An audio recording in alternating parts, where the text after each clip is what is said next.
Nous sommes en l'an 690, avant notre ère. Fermez les yeux et laissez le présent se dissoudre.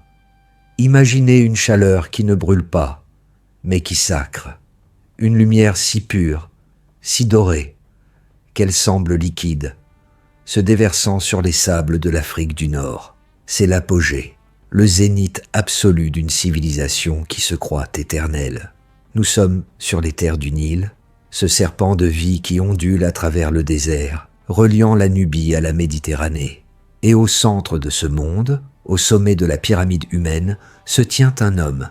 Il est grand, sa peau a l'éclat de l'obsidienne polie, et sur son front repose la double couronne, le pshen, symbole de l'union des deux terres.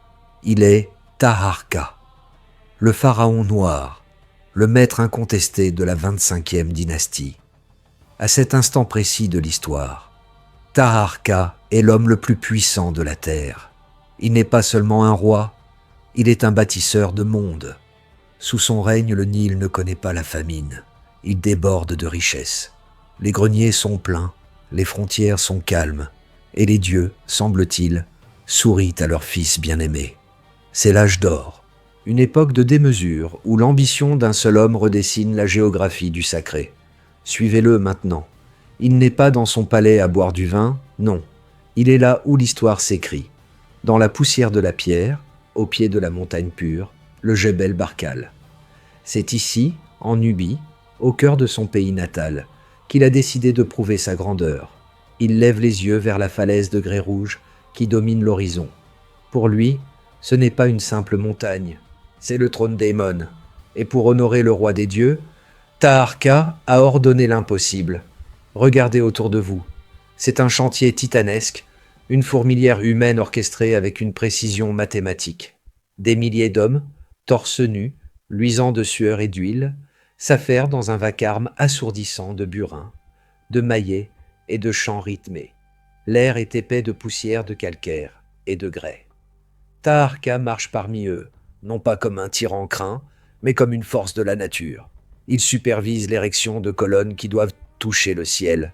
Il ne construit pas seulement des temples, il construit sa propre immortalité.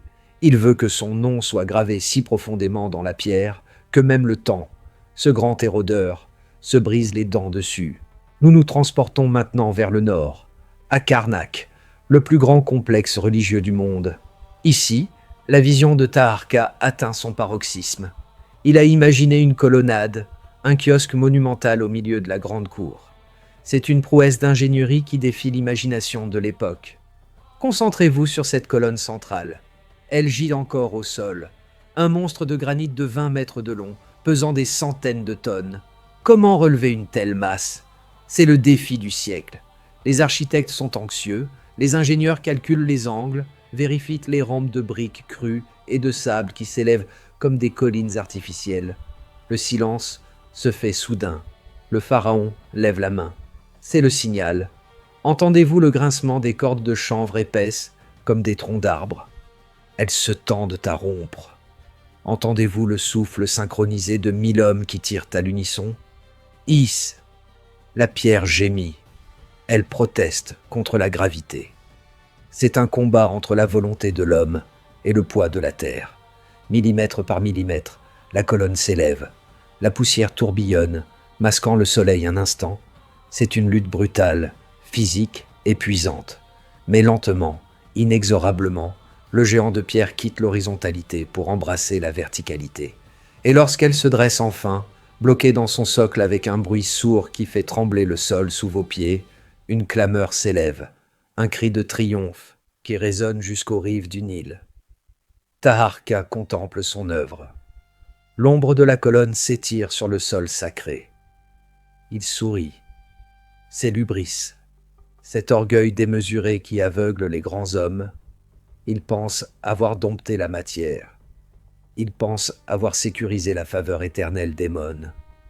Dans cet instant de gloire solaire, entouré de l'or, du lapis-lazuli et de la pierre massive, Taharqa se sent intouchable.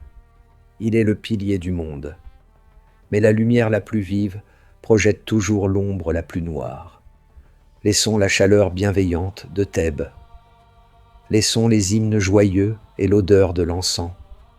Il nous faut voyager vers l'est, loin, très loin, par-delà le désert, par-delà la mer, vers les terres entre les fleuves, la Mésopotamie. Là-bas, le ciel n'est pas bleu azur, il est gris, teinté par la fumée des forges et la poussière des marches forcées. Là-bas, un autre empire est à son zénith. Mais ce n'est pas un empire de bâtisseurs de temples, c'est un empire de tueurs, la Syrie. Rien que ce nom suffit à glacer le sang des rois de l'Orient. Si l'Égypte de Taharqa est une œuvre d'art, la Syrie est une machine industrielle, froide et impitoyable. À Ninive, on ne sculpte pas des colonnes pour la beauté, on forge le fer pour la guerre. C'est un contraste violent, presque insoutenable. Imaginez les rues de Ninive. Elles résonnent du bruit métallique des armures qui s'entrechoquent. Ici, tout est ordre, discipline, terreur. Le roi assyrien ne se voit pas comme un berger de son peuple, mais comme un chasseur. Son armée n'est pas une foule de paysans levés à la hâte, c'est une force professionnelle. La première du genre, des rangées interminables de piques, des chars lourds qui broient les eaux, des archers à cheval capables de tirer avec une précision mortelle au grand galop. C'est une société tournée entièrement vers la destruction efficace. Là où Taharqa utilise l'ingénierie pour élever des pierres, les Assyriens l'utilisent pour abattre des murailles. Ils ont inventé des tours de siège, des béliers caparaçonnés de cuir et de métal, des machines de guerre terrifiantes qui avancent comme des bêtes mécaniques. Sentez cette atmosphère. C'est lourd, c'est menaçant. Il y a une odeur de soufre et de sang séché. Les reliefs sur les murs de leur palais ne montrent pas des offrandes aux dieux, mais des villes en flammes, des prisonniers écorchés vifs, des têtes empilées comme des pyramides macabres. C'est une propagande de la peur, conçue pour briser l'esprit de l'ennemi avant même que la bataille ne commence. Pendant que Taharqa inaugure ses temples sous le soleil radieux, persuadé que sa piété le protège. Une tempête d'acier se rassemble à l'horizon. Les Assyriens regardent vers l'ouest. Ils regardent vers l'or de l'Égypte. Ils voient la richesse du Nil non pas comme un miracle divin, mais comme un butin à saisir. Le roi d'Assyrie, Sennachérib, puis son fils Esarhaddon, ne rêvent d'Allah que de soumettre ce pharaon noir qui ose se prétendre le maître du monde. Le contraste est saisissant. D'un côté, la civilisation du lotus, de la pierre éternelle et du cycle solaire. De l'autre, la civilisation du fer, du feu et de la conquête linéaire. L'artiste contre le soldat, le prêtre contre le bourreau. Retournons une dernière fois auprès de Taharqa. La nuit est tombée sur Karnak. Les torches éclairent les hiéroglyphes fraîchement sculptés qui proclament sa gloire éternelle. Il marche seul dans la grande salle hypostyle, minuscule au milieu de cette forêt de pierres qu'il a fait surgir de terre. Le vent du désert souffle entre les colonnes, produisant un sifflement étrange, presque mélancolique. Est-ce qu'il le sent? Est-ce qu'il perçoit, dans ce vent venu de l'Est, l'odeur lointaine de la fumée? Est-ce qu'il entend le grondement sourd des chars assyriens qui se mettent en marche, des milliers de kilomètres plus loin? Peut-être a-t-il un doute. Peut-être que, pour la première fois, le poids de la double couronne lui semble trop lourd. L'hubris est une drogue puissante, mais la réalité est un remède amer. Il caresse le granit froid. Il a bâti pour l'éternité, mais il a oublié que l'histoire est faite de ruptures. Il a construit des murs pour honorer les dieux, mais ces murs résisteront-ils aux béliers de fer? Le monde est sur le point de basculer. La splendeur de l'âge d'or est à son comble, et c'est souvent juste avant le crépuscule que le soleil brille le plus fort. Taharqa, le bâtisseur de monde, regarde les étoiles. cherchant une réponse, une assurance. Mais les étoiles restent silencieuses, et dans l'ombre, la machine de guerre assyrienne, implacable, commence sa lente et terrifiante avancée vers le Nil. Le choc des titans est inévitable.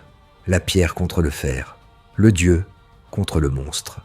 La scène se fige sur le visage du pharaon, majestueux et grave, alors que l'obscurité semble grignoter la lumière des torches autour de lui. La gloire est fragile, et demain le tonnerre ne viendra pas du ciel, mais de la terre qui tremble sous les pas de l'ennemi.